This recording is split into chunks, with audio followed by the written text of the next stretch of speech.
Una maleta que nunca debí abrir.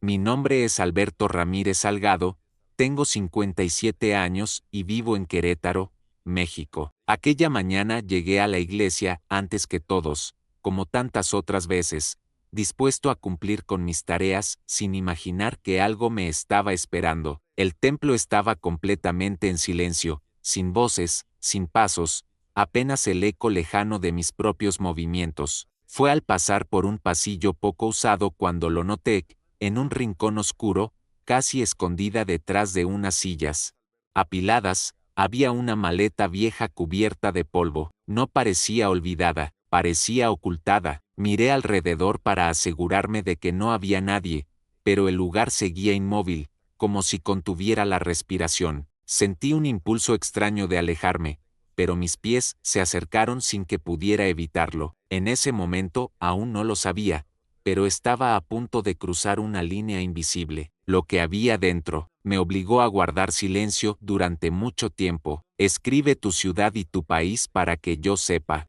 hasta dónde está llegando mi voz. Deja tu like y suscríbete al canal. Durante más de 3 décadas he servido en la misma iglesia local de mi ciudad, en Querétaro, México. Nunca ocupé cargos de liderazgo ni estuve detrás de un púlpito, ni me interesó figurar en reuniones importantes ni ser visto como una autoridad espiritual. Lo mío era diferente, mi fe se expresaba con trabajo, con manos ocupadas y un corazón dispuesto. Siempre me consideré, sin orgullo ni falsa humildad, solo un servidor más. Desde joven aprendí que la iglesia necesitaba más que sermones, necesitaba limpieza, orden, mantenimiento, alguien que arreglara lo que se rompía, que llegara antes que los demás para abrir las puertas y encender los ventiladores. Y allí estaba yo, puntual, silencioso, a veces invisible, pero siempre presente. Comencé barriendo pasillos, después me confiaron las llaves y, con el paso de los años, me convertí en ese hermano que todos sabían que siempre estaba allí, no en la primera fila, sino al fondo, cuidando lo que otros pasaban por alto. Mi relación con los líderes fue siempre respetuosa. Yo no me entrometía en sus decisiones, y ellos confiaban en mí. Sabían que podían dejarme a cargo del templo si surgía alguna emergencia. Me daban indicaciones con tranquilidad, seguros de que cumpliría sin hacer preguntas. Había entre nosotros un acuerdo implícito, ellos guiaban espiritualmente, y yo me encargaba de lo práctico. Nunca me interesé por lo que pasaba arriba, en las decisiones internas, las reuniones de comité o los cambios en la doctrina. Yo mantenía el enfoque en lo sencillo, en lo tangible. Yo no buscaba nada, solo quería servir, y lo hice con el corazón. En cada evento, en cada vigilia, en cada retiro espiritual, llenaba garrafones de agua, cuidaba los baños, acomodaba sillas hasta la madrugada. En los funerales me quedaba hasta el final. En los bautismos ayudaba a preparar las toallas y a secar el piso. En las bodas era el primero en llegar y el último en irme. Nunca esperé agradecimientos. Cuando los hermanos oraban por los siervos que sirven en silencio, yo sabía que hablaban de gente como yo, y eso era suficiente. Durante años creí que estaba sirviendo en un lugar limpio, no solo físicamente, sino también espiritualmente. Nunca imaginé que algo pudiera estar mal detrás de esas paredes. Pensaba que, si había problemas, eran humanos, naturales, propios de cualquier comunidad. Siempre confié en que el liderazgo resolvía lo que debía resolverse. Siempre defendía la iglesia de los rumores externos, y siempre repetía para mí mismo que el enemigo ataca lo que Dios usa. Pero hubo un día aparentemente cualquiera que cambió todo, un día en que lo invisible se volvió visible, un día en que tropecé con algo que no buscaba. Yo no investigaba, no dudaba, solo caminaba por el pasillo de siempre, con la llave en la mano, listo para revisar una gotera. Fue entonces cuando la vi, esa maleta, esa esquina oscura que antes no había llamado mi atención, ese rincón polvoriento donde parecía que alguien había escondido algo con urgencia. Y ese fue el comienzo de una serie de revelaciones que nunca pedí, de un silencio que no era mío, pero que me envolvió, de una verdad que no podía cargar sin que todo lo demás comenzara a tambalearse. Durante días me resistí a pensar que algo estaba mal, Quise convencerme de que era una maleta olvidada, que su contenido no significaba nada, que quizá lo había malinterpretado, pero el peso en el pecho crecía, y la memoria no me dejaba dormir. Los rostros de los hermanos que se habían ido sin decir nada empezaron a visitarme. Las frases que antes me parecieron exageradas cobraron otro sentido. Comencé a recordar pequeños detalles, miradas esquivas, silencios incómodos, momentos que entonces no entendí pero que ahora parecían piezas de un rompecabezas. Pero lo más duro fue aceptar que la confianza que yo había depositado, no solo en los hombres, sino en la institución, había sido ciega. No me refiero a que todos fueran malos, ni a que la iglesia estuviera podrida, pero sí entendí que el templo no era tan limpio como lo había creído, que las paredes también esconden, que no todos los que oran, oran con el corazón limpio, y que, a veces, quien más sirve es quien está más cerca de lo que nadie quiere que se sepa. Yo solo era un servidor, no un investigador, no un acusador, no un rebelde, pero Dios permitió que mis ojos se abrieran, y cuando Dios abre los ojos de un siervo, es porque ya no quiere que siga callando. Lo que encontré en aquella maleta no fue solo un objeto, fue un aviso, fue una señal, y aunque pasaron semanas antes de que pudiera decirlo en voz alta, hoy sé que mi historia tenía que ser contada, porque si los que servimos en los rincones no hablamos, entonces, ¿quién lo hará? Era un día cualquiera, de esos que comienzan con la rutina conocida, con los mismos pasos de siempre, las mismas llaves en el bolsillo y la misma disposición de servir en silencio. Llegué a la iglesia como solía hacerlo desde hacía más de 20 años, temprano, antes de que llegaran los hermanos, con la camisa sencilla, el corazón tranquilo y la responsabilidad de dejar todo en orden antes del culto de la tarde. Nadie me había pedido que fuera ese día, simplemente lo sentí. A veces, uno sabe que hay cosas por hacer sin que nadie las mencione, y como siempre, fui. Mi tarea aquella mañana era simple, revisar unos ventiladores que venían fallando, verificar que los baños estuvieran limpios y asegurarme de que las cortinas del templo estuvieran cerradas para evitar el calor. Nada fuera de lo normal, era lo de siempre, lo que había hecho cientos de veces. Recorrí las áreas principales, sin contratiempos, encendí las luces del salón, pasé un trapo por algunas superficies llenas de polvo y confirmé que el sistema de sonido seguía funcionando. En el salón principal no había nada que llamara la atención, todo en su sitio, todo en silencio, y eso me daba paz, porque en medio del ruido de la vida, ese templo siempre había sido mi refugio, hasta que pasé por un pasillo lateral, uno que raramente se usa, un pasillo estrecho, sin ventanas, que da hacia las salas de archivo y una pequeña bodega que, hasta donde yo sabía, casi nadie visitaba. Era un rincón que se mantenía cerrado, más por costumbre que por necesidad. Y ese día, al pasar junto a esa puerta, algo me detuvo. No escuché ningún sonido, no sentí ninguna presencia, solo fue una percepción, una especie de impulso leve, una sensación de que debía detenerme y mirar hacia el interior. La puerta estaba entreabierta, solo eso ya era raro. Aquel cuarto solía permanecer cerrado con llave, nadie tenía motivo para entrar allí. Dentro solo había cosas viejas, bancos rotos, materiales de eventos antiguos, folders empolvados con listas de asistencia de hace años. Pero ese día, la puerta estaba abierta, y una corriente de aire fresco salía desde dentro, como si alguien hubiese estado allí poco antes. Me asomé. Al principio no sexta nada extraño, estantes cubiertos de polvo, una caja rota de plástico en el suelo, varias sillas apiladas contra la pared del fondo. El foco del techo parpadeaba de manera intermitente, lanzando sombras irregulares por todo el espacio. Avancé unos pasos, con cautela, no por miedo, sino porque algo me decía que debía prestar atención, y fue entonces cuando la vi. Una maleta, antigua, de cuero gastado, con las esquinas raspadas y el cierre parcialmente roto. Estaba colocada de manera extraña, como si alguien la hubiera escondido rápidamente detrás de un viejo telón doblado, pero sin lograr cubrirla del todo. No era una maleta cualquiera, se notaba que llevaba tiempo ahí, y al mismo tiempo, Parecía haber sido colocada recientemente. Me quedé inmóvil, algo en mi interior se agitó. Un pensamiento atravesó mi mente como un relámpago. No abras eso. Pero no podía dejar de mirarla. No había ruido, no había nadie cerca, y sin embargo, ese rincón del templo, ese rincón olvidado, me hacía sentir más observado que si hubiera estado en medio del altar frente a toda la congregación. No era un día especial, no era un evento importante, era un día como cualquier otro, hasta que dejó de serlo, hasta que la normalidad fue interrumpida por la presencia silenciosa de una maleta en un rincón polvoriento, hasta que lo cotidiano se mezcló con lo desconocido, y de pronto,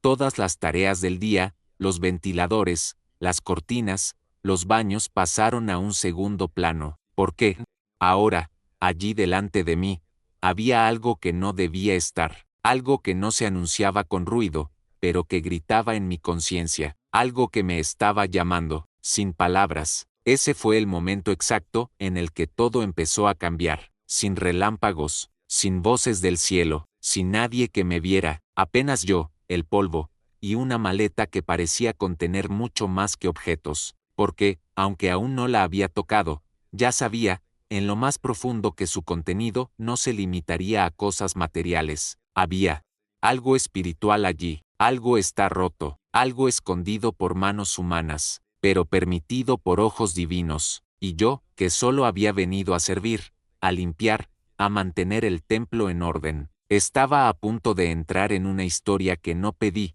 que no busqué, pero que me eligió, como si alguien allá arriba hubiera dicho, Coy, Alberto, vas a ver. Y una vez que uno ve, ya no puede volver a cerrar los ojos. El depósito siempre había estado ahí. Era una de esas habitaciones que uno cruza 1000 veces sin detenerse a mirar. Una puerta sin placa, al final de un pasillo poco usado, con una cerradura floja y una lámpara vieja colgando del techo. No tenía ventanas, y las veces que entré antes, solo lo hice para buscar herramientas o limpiar rápidamente algún rincón. Pero esa mañana, aquella en la que todo cambió, entré sin saber que N os iría igual. Abrí la puerta con cuidado, estaba entreabierta, como si alguien hubiera entrado recientemente. Al encender la luz, parpadeó 2 veces antes de iluminar la habitación con un tenue resplandor amarillento. Era una habitación cuadrada, con suelo de cemento manchado, paredes húmedas y estanterías metálicas repletas de objetos olvidados, cajas de papeles viejos, bombillas fundidas, trozos de madera, ventiladores rotos y pancartas polvorientas de eventos pasados. El aire era pesado, la humedad se mezclaba con el olor a papel viejo y productos de limpieza rancios. Cada paso hacía crujir el suelo o crujir las estanterías metálicas. Avancé lentamente, sin un motivo claro, simplemente siguiendo ese sutil impulso que surge cuando algo nos llama, incluso en silencio. Fue entonces cuando la vi, en el rincón más oscuro, entre una cortina vieja y un altavoz con la rejilla oxidada, había algo que no pertenecía allí, un maletín. Estaba parcialmente cubierto por una tela gris, doblada a toda prisa, como si alguien hubiera intentado ocultarlo con prisa. La tenue luz de la lámpara apenas lo alcanzaba, pero lo suficiente como para ver los bordes desgastados, el cuero agrietado y la cremallera oxidada. Di un paso más cerca. La tela no estaba polvorienta como el resto de los objetos. Al contrario, parecía que la habían dejado allí hacía poco. La maleta estaba sucia, sí, pero su posición era extraña. No parecía olvidada, sino escondida, no dejada, oculta. Mi corazón comenzó a latir con más fuerza. No sabía si era miedo o solo nervios, pero algo dentro de mí, algo profundo, me decía que esa maleta no era como las demás cosas del depósito, que su presencia allí tenía un propósito, y que ese propósito no era inocente. Me agaché lentamente, toqué el borde del cuero con 2 dedos. Estaba frío, demasiado frío para un lugar sin ventilación. Me quedé inmóvil por unos segundos. Mi mente comenzó a correr. ¿La abro o la dejo? ¿Y si no es nada? ¿Y si es algo? ¿Y si no debería estar viéndola siquiera? Podría irme ahora, pensé, fingir que no sexta nada, salir, cerrar la puerta, seguir con mi rutina. Era lo más fácil, lo más seguro, pero algo más fuerte que el sentido común me mantenía ahí, una mezcla de temor, curiosidad y esa sensación molesta que aparece cuando sabes que estás a punto de hacer algo irreversible, porque abrir esa maleta sería eso, un punto de no retorno. Me arrodillé, pasé la mano por la cremallera, estaba atascada, me costó un poco de fuerza, un suave chasquido resonó cuando finalmente cedió, y en ese preciso instante, algo cambió en el aire, como si la habitación, antes sofocante y silenciosa, estuviera a punto de presenciar algo. Me detuve, tragué saliva, las manos me temblaban un poco, y me pregunté una vez más, ¿qué estás haciendo, Alberto? ¿Para qué? Pero ya era tarde, no podía no saber, no podía desver, y así, mientras me inclinaba sobre aquella esquina olvidada, con el cuerpo tenso y el alma temblando, sentí que cruzaba una frontera invisible, la frontera entre el mundo que conocía, y lo que hasta entonces había estado oculto bajo las sombras del templo, y allí estaba ella, Amaleta, un testigo silencioso de algo que nunca debió permanecer oculto en una casa de oración. Me quedé un largo instante frente a la maleta, con el cuerpo tenso, la espalda inclinada y la mente intentando buscar cualquier excusa lógica para no hacer lo que estaba a punto de hacer.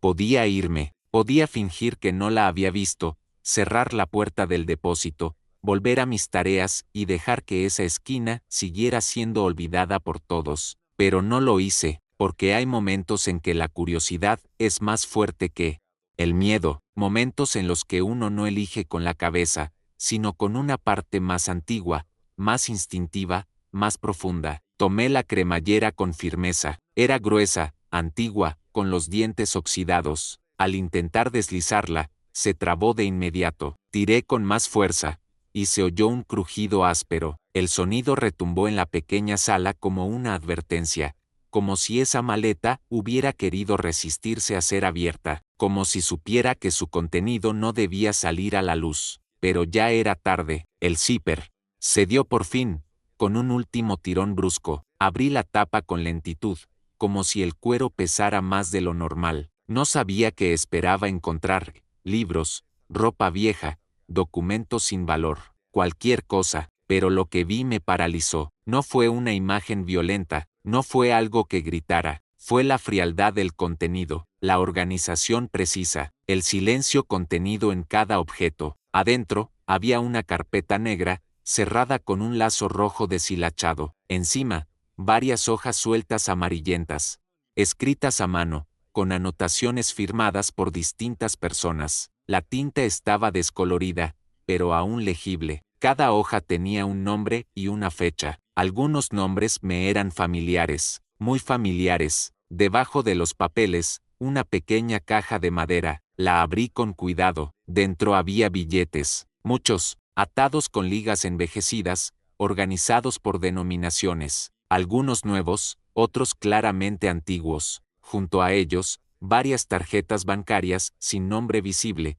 solo con el logo de un banco local, y más abajo, sobres cerrados con iniciales escritas a mano. Ninguno estaba abierto. El aire a mi alrededor cambió. No lo digo como figura literaria, cambió de verdad. La temperatura bajó, la luz del foco pareció volverse más tenue, el corazón me martillaba el pecho, la mente no alcanzaba a procesar. Sabía que debía respirar, que debía pensar, pero algo dentro de mí solo quería huir. Volví a mirar la carpeta, la desaté. Dentro había fotografías, no eran muchas, pero eran suficientes, rostros conocidos, algunos en blanco y negro, otros recentes, en poses normales, quizás tomadas en reuniones, servicios religiosos o eventos. Pero lo que me asustó fueron los símbolos dibujados en las caras con bolígrafo rojo, círculos, cruces invertidas, palabras como rechazado, marcado, culpable garabateadas sobre las imágenes. No era solo un archivo antiguo, era una colección de secretos, o peor aún, convicciones. Y entonces vi algo que me dejó sin aliento, una tarjeta con mi nombre, escrito, con fecha reciente, nada más, solo mi nombre y la fecha, sin comentarios. Cerré los ojos un segundo, pero la tarjeta seguía allí, mi nombre seguía allí. En ese momento comprendí que no era solo un observador. Fue parte de eso. Estaba siendo observado, catalogado, incluido. No sé quién había preparado ese archivo, ni cuándo. No sé qué significaban los símbolos, ni las fotografías. Pero entendí, con una certeza brutal, que lo que tenía frente a mí no era solo una maleta olvidada, era evidencia, era un mensaje, era una advertencia. Todo en su interior hablaba de control, de manipulación, de poder y de miedo. Era un sistema cuidadosamente armado para que nadie preguntara demasiado, para que nadie supiera demasiado, para que todo lo que dolía pudiera guardarse en silencio. Un silencio que no era casual, era una estrategia. Me quedé inmóvil, mirando el contenido extendido frente a mí, los billetes, las fichas, las fotografías marcadas, mi nombre. No sabía qué hacer, cerrar y volver a poner todo como estaba, llevarlo conmigo, hablar con alguien, pero cada opción parecía peligrosa, cada salida tenía un precio, porque ya no era inocente, ya no podía decir que no sabía, ya no era solo un servidor más. La curiosidad me había traído hasta ahí, pero lo que había encontrado era mucho más de lo que yo estaba preparado para cargar. Yo había abierto muchas cajas en esa iglesia a lo largo de los años, cajas de decoraciones antiguas, de manteles viejos, de Biblias sin uso, de papeles mojados por la humedad que uno solo tiraba sin revisar. Pero lo que encontré dentro de esa maleta no era de Dios. Lo supe desde el primer instante, no por lo que vi, al menos no al comienzo, sino por lo que sentí. Porque hay cosas que no necesitan explicación para perturbarte, cosas que cargan un peso invisible, una vibración extraña, un silencio que no parece del cielo, extendido sobre el suelo del depósito. El contenido de la maleta parecía casi intencionalmente organizado: papeles, sobres, dinero, objetos, como si alguien hubiera reunido todo eso para esconderlo sin desorden. No era una maleta olvidada por accidente, era una maleta ocultada por alguien que sabía exactamente o que estaba guardando. Tomé uno de los sobres más delgados. Dentro había papeles doblados con nombres completos, fechas y números escritos a mano. Reconocí dos nombres de inmediato. Eran miembros antiguos de la congregación, personas que, años atrás, habían desaparecido sin dar muchas explicaciones. Recordaba sus rostros, sus voces, la forma en que uno de ellos tocaba el teclado durante los cultos. Ambos llevaban más de una década fuera de la iglesia, pero sus nombres seguían allí, escondidos en una maleta que nadie debía encontrar. En otro sobre encontré documentos legales, copias de actas de nacimiento, recibos de transferencias, contratos de venta, incluso fotocopias de identificaciones oficiales. Algunos estaban manchados, como si hubieran sido manipulados con manos húmedas, ou deixados en algún lugar onde a agua e o tempo fizeram seu trabalho. Nada parecía recente, mas tudo ainda era legível. También había dinero, fajos organizados con gomas elásticas desgastadas, de diferentes valores y fechas, billetes de distintos bancos e incluso de distintas monedas. Junto a ellos, 3 tarjetas de crédito sin nombre impreso, guardadas en un estuche rígido, casi como reliquias. Esto me confundió. ¿Por qué guardar estas cosas en una iglesia? ¿Y por qué? Pero lo que más escalofríos me dio fue lo que encontré en el fondo de la maleta. Un pequeño cuaderno negro. Estaba sujeta con un cordón doblemente enrollado, como si necesitara sujetarse firmemente, contenerse. Al desenrollarla, sentí el frío cuero de la tapa, y al abrirla, supe de inmediato que no la había escrito alguien en oración. Las primeras páginas contenían listas de nombres, nombres que conocía. Algunos tienen una línea roja que los cruza, otros tienen notas breves al lado. Ya no es confiable, vigilar, habló con gente de afuera, neutralizar. No podía respirar adecuadamente. Seguí pasando las páginas, aunque me temblaban las manos. En las páginas siguientes, había símbolos extraños dibujados. No eran cruces ni versículos bíblicos, eran signos circulares, líneas cruzadas, figuras que nunca había visto en ningún estudio de la iglesia. En una página, había una estrella de 5 puntas con inscripciones en los bordes. En otra, una secuencia de letras desordenadas, Quizá, códigos, no lo sé, pero todo aquello me repugnaba, y luego, entre dos páginas sueltas,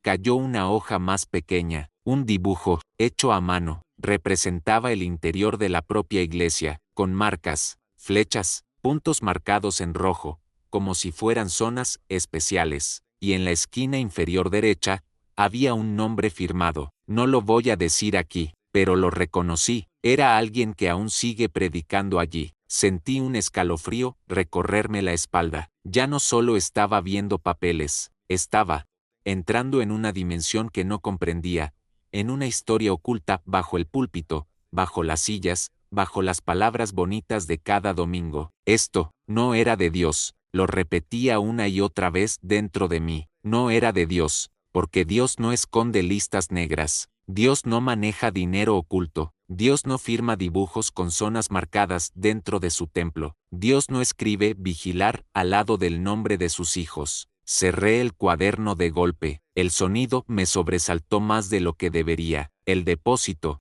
seguía en silencio, pero ahora ese silencio tenía otro peso, como si los muros me estuvieran mirando, como si la misma oscuridad supiera que yo ya sabía. Reuní todo lo que había extendido, no podía quedarme ahí, no podía pensar, guardé todo como estaba, sin mucho orden, como pude, volví a cerrar la maleta y la empujé de nuevo al rincón donde la había encontrado, y me quedé allí, agachado, con el sudor bajándome por la espalda, el corazón retumbando en el pecho y una certeza ardiéndome en la mente. Yo había visto algo que no debía, pero no por error, Dios lo había permitido, porque a veces, el que limpia los rincones, es el único que puede encontrar la basura que otros se esfuerzan por ocultar. Y una vez que la ves, una vez que la tocas, ya no hay marcha atrás. Volví a abrir el cuaderno negro con las manos temblorosas. Había algo más ahí dentro, algo que sentía que aún no había descubierto por completo. Las páginas, algunas sueltas, otras apenas sujetas por el hilo del lomo, parecían susurrar secretos viejos, acumulados, escondidos a propósito. Seguí pasando una hoja tras otra, cada vez más rápido, buscando algo, aunque no sabía exactamente qué, y entonces lo vi, una hoja doblada en 3 partes, metida entre 2 páginas, sin escribir. La desplegué lentamente, era una lista, no tenía título, ni encabezado, ni firma, solo un listado de nombres escritos a mano, en tinta azul. Cada nombre iba acompañado por una fecha, y en algunos casos, por una palabra corta. Observado, apartado, disciplinado, silencio. Me detuve, reconocí de inmediato a varias personas, hermanos que habían dejado de asistir, otros que habían sido trasladados sin explicación, e incluso algunos que aún seguían activos, na congrega o con cargos, con voz. Deslicé el dedo por cada línea, leyendo con el corazón apretado, y entonces, lo vi, mi nombre, Alberto Ramírez Salgado, sin fecha, sin anotación al lado, solo mi nombre, ahí, en esa lista escondida en un cuaderno que no debía existir, dentro de una maleta que no debía ser abierta, en una sala que casi nadie usaba. Me quedé mirando esas letras durante minutos que parecieron horas, como si al mirarlas el papel fuera a explicarme por qué, como si pudiera borrar lo que estaba leyendo si lo hacía el tiempo suficiente, pero no desapareció. Mi nombre seguía allí, escrito con la misma tinta que los demás, incluido, marcado. No podía entenderlo. Mi cabeza empezó a llenarse de preguntas que se estrellaban unas contra otras. ¿Por qué yo? ¿Qué significa estar en esta lista? ¿Quién la escribió? ¿Desde cuándo? ¿Qué saben de mí que yo no sé? Mi primer impulso fue negar. No puede ser, me dije, tiene que haber otro Alberto, otro Ramírez. Esto debe ser un error.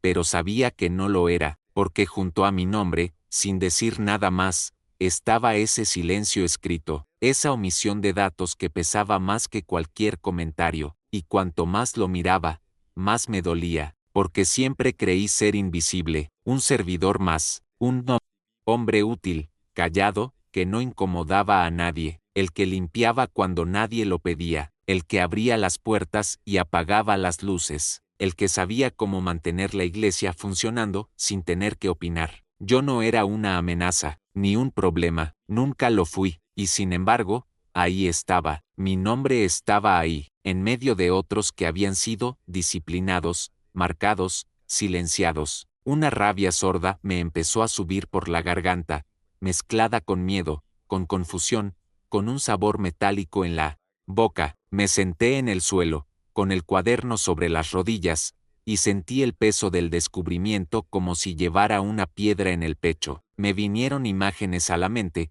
conversaciones que alguna vez se cortaron cuando yo entraba en la sala, miradas entre hermanos que antes no había entendido, comentarios vagos que ahora cobraban otro sentido. Todo empezó a conectar. Yo había sido observado, tal vez desde hace mucho, y no lo sabía. Había formado parte de algo oculto, de una red de control que operaba dentro del mismo lugar donde todos decíamos buscar a Dios. Ese día entendí algo que me dolió más que ver mi nombre en esa hoja. Yo nunca estuve fuera del alcance, por más que sirviera, por más que confiara, por más que no me metiera en nada, yo estaba incluido, revisado, clasificado, como si la fe no bastara, como si servir no fuera suficiente, y mientras el depósito seguía en silencio, con el foco oscilando débilmente sobre mi cabeza, algo dentro de mí se rompió, porque hasta entonces, aún guardaba un rincón de ingenuidad, una esperanza ciega, una idea de que, si uno hacía las cosas bien, jamás sería tocado por la oscuridad. Pero esa hoja, esa lista, ese nombre escrito a mano, me gritaban otra cosa, y yo ya no podía hacer de cuenta que no lo sabía. El cuaderno seguía abierto sobre mis rodillas. Las páginas temblaban levemente entre mis dedos como si el papel también sintiera el peso de todo lo que acababa de leer. A mi alrededor, el silencio del depósito era tan espeso que podía escuchar incluso el leve crujir de mis propias respiraciones. El aire olía a polvo y a humedad, pero también, de algún modo, a peligro, y entonces lo escuché, un paso, después otro, lento, firme, apenas un roce sobre el suelo, pero indudablemente humano. El pasillo, alguien venía, mi cuerpo reaccionó antes que mi mente. Me puse de pie de un salto, el corazón golpeando en el pecho como un tambor de guerra. Mis manos buscaron con torpeza la tapa de la maleta, intentando volver a colocar todo en su sitio, los sobres, los papeles, el cuaderno, las fotografías. Nada encajaba como antes. Sentía que mis dedos estaban demasiado torpes, como si no me obedecieran. Otro paso, más cerca, el eco se hacía más nítido, más fuerte. No era imaginación, no era un ruido de tubería ni el viento. Alguien estaba allí afuera, caminando hacia esa sala. Metí los objetos dentro de la maleta lo mejor que pude. Cerré la cremallera hasta la mitad, no se deslizó del todo, y empujé la maleta hacia su esquina. Tiré de la tela gris y la eché por encima con un movimiento desesperado, pero no logré ocultarlo todo. Parte del asa seguía visible, pero no había tiempo. La lámpara del techo parpadeó justo en ese momento, y con el corazón latiendo en mi garganta, corrí hacia a porta do depósito, e a empurré suavemente, sen fechala completamente, apenas o suficiente para parecer entreaberta, como cua enedeo eua encontrei. Otro paso, ahora muy cerca, podía oír a la persona respirar. Me apoyé en la pared junto a la puerta, fuera del campo de visión de cualquiera que entrara directamente. El sonido de pasos cesó. El mundo pareció detenerse por un instante. Cerré los ojos, contuve la respiración. Intenté no hacer ruido. Hermano, a voz, bajo, masculino, lo reconocí al instante. Era uno de los líderes más antiguos, uno de esos que rara vez pasaban por esa sección de la iglesia, el tipo de presencia que no esperas encontrar en pasillos olvidados. ¿Hay alguien ahí? Esperé, quizás solo estaba de paso, quizás simplemente escuchó un ruido y continuó su camino, pero no, el suave crujido de la puerta al abrirse resonó en el pasillo. Él entró, me escondí aún más contra la pared, intentando no proyectar sombra, apenas respirando. Podía ver su hombro a través del hueco entre la puerta y el marco. Avanzó 2 pasos, se detuvo, examinó la habitación. Sus zapatos tocaban el suelo con firmeza. La lámpara comenzó a parpadear nuevamente. Dio otro paso, se detuvo, y luego, silencio, durante largos segundos. Me dolían las rodillas de estar encorvada. Tenía la frente empapada de sudor frío, mis ojos estaban fijos en la entrada, esperando, contando los latidos de mi corazón como si fueran pasos invisibles. De repente, la puerta crujió de nuevo, él se había ido. Esperé aún más tiempo, sin moverme. Solo cuando el sonido de pasos se apagó por completo en el pasillo, cuando el eco desapareció y la certeza de estar solo se intensificó de nuevo, me atreví a salir de mi escondite. Eché un vistazo rápido al interior del almacén. La maleta seguía allí, la tela la cubría parcialmente, apenas ocultando su forma. La luz parpadeaba más que antes, y algo en el aire parecía más pesado que nunca. Fue entonces cuando entendí, alguien lo sabía, o quizás lo sospechaba, quizás no había visto la maleta, quizás no se había fijado en la tela mal colocada, pero sabía que alguien había estado allí, y ese alguien, era yo. La tensión no bajó al salir del depósito, al contrario, cada paso que di fuera del pasillo me pareció vigilado, cada rincón del templo, cada puerta cerrada, cada sombra, me parecía ahora una amenaza silenciosa, porque a partir de ese momento, ya no solo era el hombre que había encontrado algo, ahora era el hombre que podía haber sido visto, y eso lo cambiaba todo. No lo conté, no en ese momento, no ese día, no esa semana, guardé silencio, a pesar de lo que había visto, a pesar del peso de los papeles, del impacto de mi nombre escrito en esa lista, del sobresalto de los pasos en el pasillo, del temblor en mis manos cuando volví a esconder la maleta en aquella esquina polvorienta. Guardé silencio, no porque fuera indiferente, no porque no me doliera, sino porque tenía miedo, un miedo que no era físico, sino espiritual, un miedo que crecía desde lo más hondo del alma cuando uno se da cuenta de que ha tocado algo que no debía ser tocado, que ha visto algo que los hombres intentaron esconder, incluso dentro de un lugar que se llama casa de Dios. Yo conocía esa iglesia desde joven, caminé por sus pasillos, limpié sus baños, reparé sus goteras, abrí sus puertas con la primera llave y las cerré muchas veces con la última. La gente me conocía como hermano Alberto, siempre presente, siempre dispuesto, siempre callado, y era justamente eso lo que ahora me encadenaba, mi propio lugar en la comunidad, porque contar lo que sexta significaba quebrar la confianza que durante años me envolvió como una capa, significaba ponerme frente a hermanos que me habían abrazado en funerales, que me habían orado en tiempos de enfermedad, que habían confiado en mí sus hijos, sus casas, su fe, y si no me creían, y si pensaban que lo había inventado, y si alguien decía que yo era el peligro, no podía arriesgarme, no quería ser el rebelde, el divisor, el confundido, porque en muchas iglesias, el que denuncia no es recibido como valiente, sino como amenaza, así que me callé. Cada día entraba al templo con el rostro sereno y el corazón lleno de tormenta. Me preguntaban si todo estaba bien y yo sonreía. Me ofrecían orar por mí y yo asentía. Bajaba la cabeza, fingía normalidad, hacía mi trabajo como siempre, pero por dentro, la voz de lo que vi me perseguía como una campana que no cesa. Dios me mostró, pero los hombres querían que callara, y yo entendí que la verdad duele, pero el silencio también mata. Vi cosas que no debían estar en una iglesia, documentos que no hablaban de misericordia, sino de control, dinero que no olía a generosidad, sino a poder, nombres tachados, rostros marcados, símbolos extraños escondidos en un caderno que nunca debió haber estado entre paredes consagradas para la oración, y aún así, no hablé, porque el miedo no se grita, se traga. Una vez, estuve a punto de hablar con un hermano en quien confiaba desde hacía años. Le pedí conversar después del servicio. Él accedió con una sonrisa, pero al llegar la hora, cuando ya estábamos en el pasillo, lo sexta platicando con uno de los líderes cuyo nombre aparecía en los papeles, que yo había visto, y algo en su mirada, una sombra, una señal mínima me hizo desistir. No es el momento, me dije, y lo pospuse, otra vez, y otra más, hasta que el silencio se volvió costumbre, y la costumbre se volvió carga. Me preguntaba una y otra vez, ¿qué hago con esto, Señor? ¿Por qué me lo mostraste? Y entonces, en mis oraciones más sinceras, sentía una respuesta silenciosa pero firme, Te lo mostré porque alguien tenía que ver.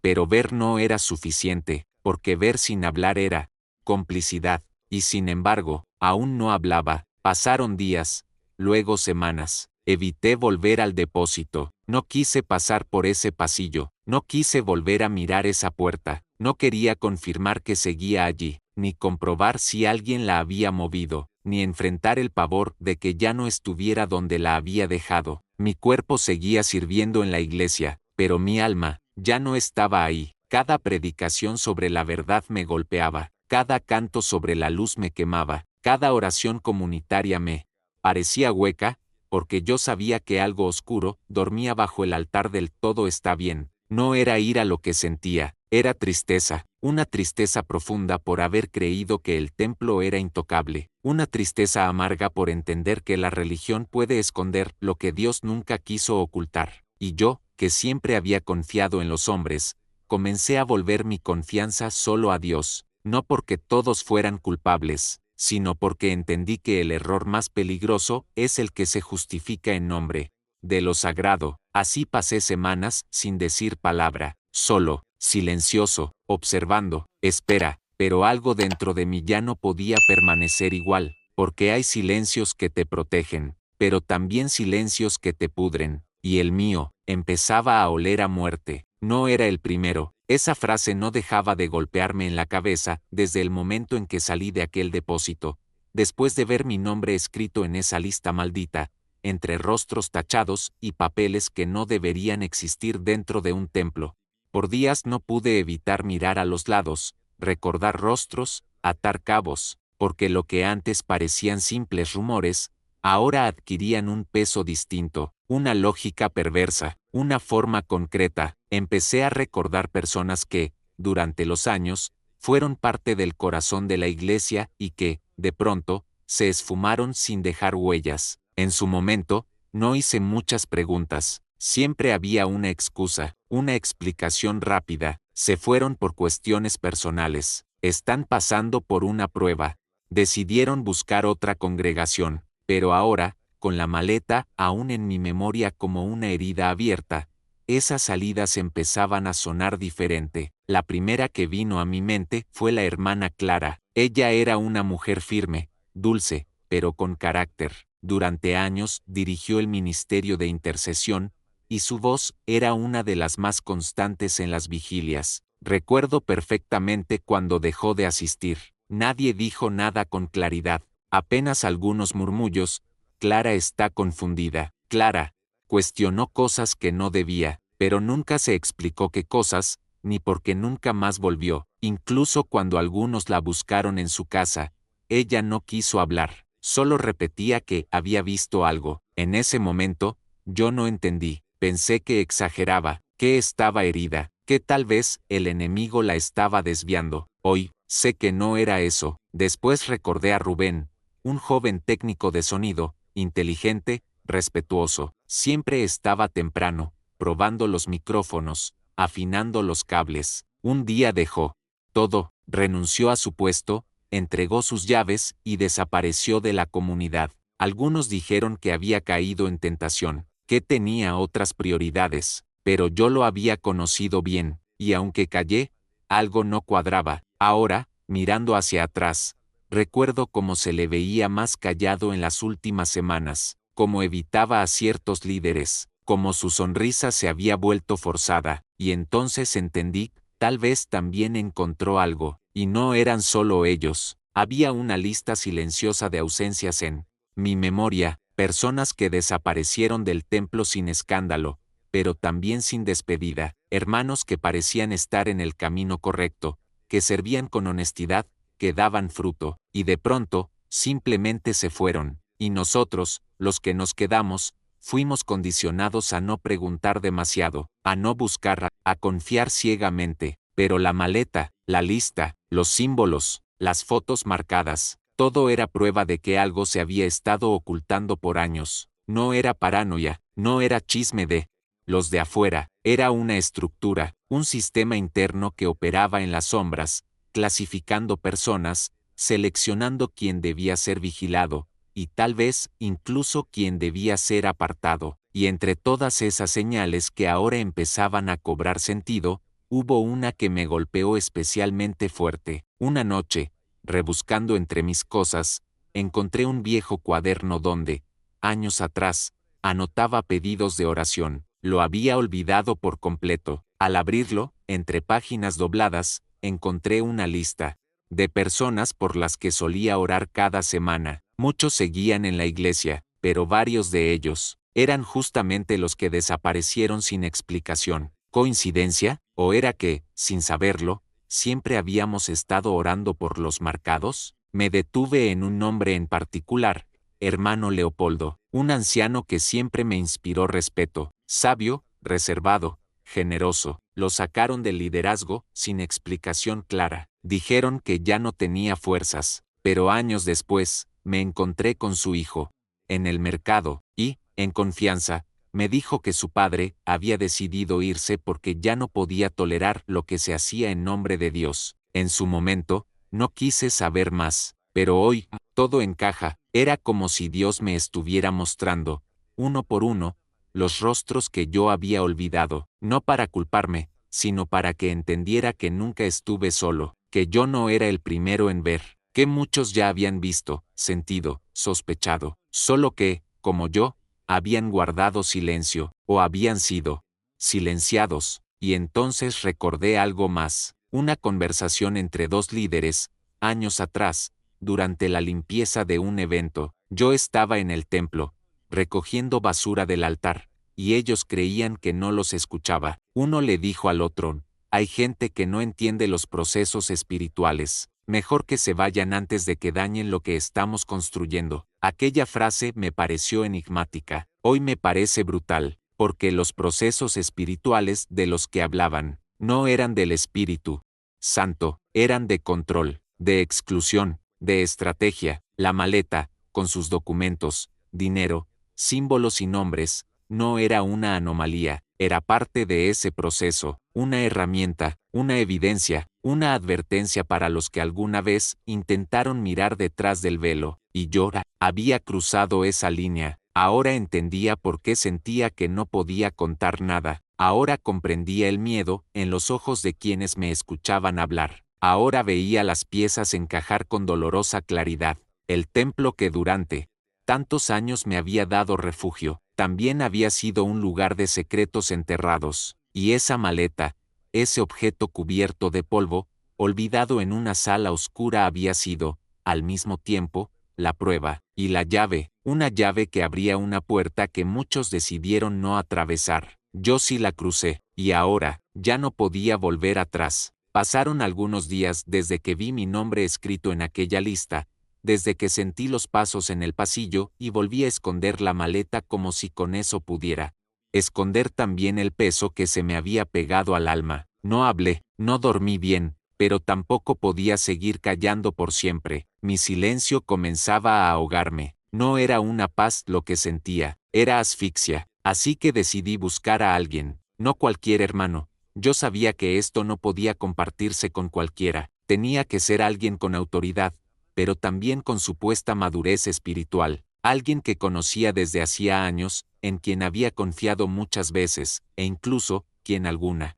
vez había orado por mí en un momento de enfermedad. Era un diácono veterano, vamos a llamarlo hermano Luis. Sabía que él tenía acceso al liderazgo, pero también sabía que era prudente, o al menos, eso creía. Después de un culto de miércoles, cuando los bancos comenzaban a vaciarse y las luces ya titilaban como señal de cierre, me acerqué con disimulo. Hermano, ¿tendrá un momento? Es algo importante, le dije, con la voz más baja que pude. Me miró con esa sonrisa habitual suya y asintió. Claro, Alberto, dime. Nos sentamos en uno de los bancos del fondo. Respiré hondo, no sabía por dónde empezar. No podía simplemente decir, encontré una maleta llena de cosas turbias en el depósito. Así que fui rodeando la conversación. Le hablé de mis años de servicio, de cómo últimamente había sentido que algo no andaba bien, que el ambiente espiritual estaba pesado. Le hablé de mis dudas, de la incomodidad que no me dejaba en paz. Pero apenas empecé a acercarme al verdadero asunto, lo noté, la sonrisa se desdibujó, la mirada cambió, no me interrumpió de inmediato, pero sus ojos ya no eran los mismos, ya no era ese hermano cálido, se volvió más rígido, más distante, como si en su cabeza ya se hubiera cerrado a lo que yo estaba a punto de decir, y entonces, cuando mencioné que había visto documentos que me hicieron pensar que no todo está bien, levantó la mano. Alberto, dijo, sin dureza, pero con firmeza, no deberías hablar de eso. Sentí un frío recorrerme la espalda. ¿Hablar de qué exactamente? Pregunté, aunque sabía a qué se refería, de cosas que ni tú ni yo entendemos. Mejor no revolver lo que ya fue tratado, lo que ya fue tratado. Esa frase retumbó como un trueno en mis oídos. Era una admisión disfrazada, una confesión sin palabras, una forma de decir, sí, eso existe, pero tú no debes tocarlo. Pero, intenté insistir, si hay cosas que están mal, ¿no deberíamos hablarlas, confrontarlas? Hermano, me interrumpió de nuevo, ahora más seco. A veces el enemigo usa la curiosidad para desviar a los fieles. No prestes oído a lo que no edifica, ya sabes lo que está escrito, no todo conviene, y te lo digo con amor. Deja eso ahí. Me quedé en silencio, sabía que si hablaba más, sería visto como rebelde, como problemático, como uno de esos que terminan apartándose. ¿Está bien?, preguntó, como para cerrar la conversación. Asentí con la cabeza, me puse de pie, y me fui, pero no estaba bien, y esa fue la primera puerta que se cerró. Después, vendrían otras, no físicas, no con candado, pero igual de reales. La siguiente semana noté que ya no me pedían ayuda como antes, que los encargos que solía recibir con frecuencia ahora se le daban a otros, que cuando me acercaba a ciertos hermanos, las conversaciones cesaban, que algunos me saludaban con frialdad, como si llevara algo pegado en la ropa, algo invisible, algo que incomodaba. El aislamiento empezó en pequeñas dosis, una mirada esquiva, un comentario entre líneas, un cambio de tono. Y luego, el silencio. Me convertí en una sombra dentro del templo donde antes era considerado útil, confiable, parte del engranaje. Ahora era solo el hermano Alberto, el que anda diciendo cosas raras, aunque no dije nada más, aunque me callé por completo después de aquella charla con Luis. Eso fue lo más doloroso, que incluso mi silencio fue interpretado como amenaza. Porque cuando en un sistema hay algo podrido, el problema no es el que grita, el problema es el que ve, y yo ya había visto. Las puertas se cerraron una a una, ya no me incluían en las reuniones de logística, ya no me pedían abrir el templo, me desplazaron sin decirlo, me invisibilizaron con cortesía, me apartaron sin confrontación, y entendí que el mayor castigo en estos entornos no es la reprensión, es el olvido forzado. Me dolía, no lo niego, pero más que dolor, lo que sentía era una certeza silenciosa, había tocado un nervio, y ahora, todos los que sabían, se estaban defendiendo, pero también entendí algo más. Sí, me cerraban la puerta, era porque detrás había algo, y eso, aunque no me daban respuestas, era la prueba más clara de que yo no estaba equivocado. Yo no era el problema era lo que había descubierto, lo que había visto, lo que me habían permitido ver, porque Dios me mostró, pero los hombres querían que callara, y el precio de hablar ya lo estaba pagando. Pasaron semanas, semanas en las que cargué el silencio como si fuera una segunda piel, en las que fingí normalidad en los pasillos, mientras por dentro algo se quebraba un poco más con cada saludo forzado, cada mirada evasiva, cada conversación cortada cuando yo llegaba, semanas en las que me acostaba tarde, mirando el techo en la oscuridad, sin poder dormir, con los pensamientos girando en círculos alrededor de la misma pregunta, ¿y ahora qué hago con todo esto? Porque callar parecía seguro, pero también injusto, y hablar parecía justo, pero peligroso. Había algo dentro de mí que me decía que no podía seguir. Igual, que Dios no me había mostrado todo eso solo para que me lo tragara en silencio, que el peso que sentía en el pecho no era solo angustia, era una responsabilidad. Una noche, mientras barría solo el salón principal después de un culto, encontré una Biblia olvidada sobre uno de los bancos. La abrí por costumbre, como quien busca una señal. Se abrió en el libro de Jeremías, y leí: no digas soy un niño, porque a todo lo que te envíe irás tú, y dirás todo lo que te mande. No temas delante de ellos, porque contigo estoy para librarte, dice Jehová. No era coincidencia, sentí un calor diferente en el cuerpo, no emoción, no euforia, era una mezcla de temblor con claridad, como si una voz interna me dijera, es hora, y entonces, lo decidí. No más silencio, no más mirar hacia otro lado, no más aceptar que la unidad valía más que la verdad, no más proteger lo que Dios no pidió que se protegiera, pero también entendí que debía hacerlo con cuidado. No quería destruir, no quería venganza, no buscaba manchar la fe de nadie. Mi intención no era señalar con el dedo ni hacer una denuncia pública que generara morbo o división. Yo solo quería decir la verdad, mi verdad. Así que tomé mi celular, lo puse sobre una mesa sencilla, en la sala de mi casa. No preparé luces, no usé micrófono, no edité nada, solo apreté grabar y hablé, con la voz temblorosa al principio, con el corazón acelerado, con lágrimas contenidas en varios momentos. Pero hablé, conté mi historia desde el principio.